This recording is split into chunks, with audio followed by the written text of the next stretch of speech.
Valerie, for anyone who's watching that wants to get into real estate, what would be your first piece of advice for them?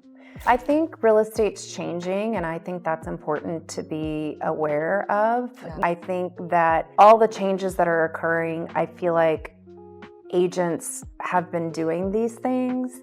They aren't necessarily new things, and they weren't necessarily new things that we were kind of like, oh my gosh, this is going to, but it is going to change the industry because those things are going to need to happen. Yes. So, I think getting into the industry because you think you're going to make a lot of money is not the reason to get into the industry. It's a profession.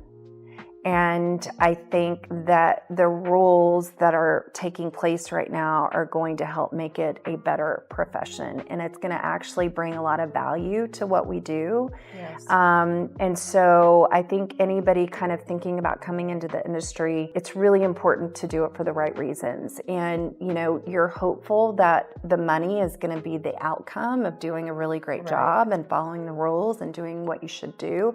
But I don't think it should be the main reason. It's hard. Real estate's hard. And it takes a lot of dedication, a lot of time. It can take you a lot of time to get started.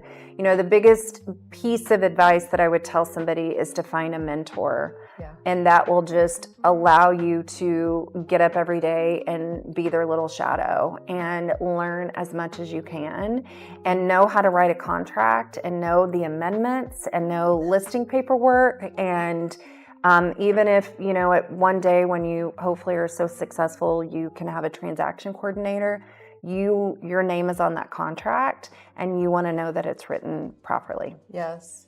That's interesting. You said that. Yeah. A lot of people hide behind, someone else made a mistake. Yeah. Well, ultimately, it's your name's name. on there. Yeah. So you are responsible. Absolutely.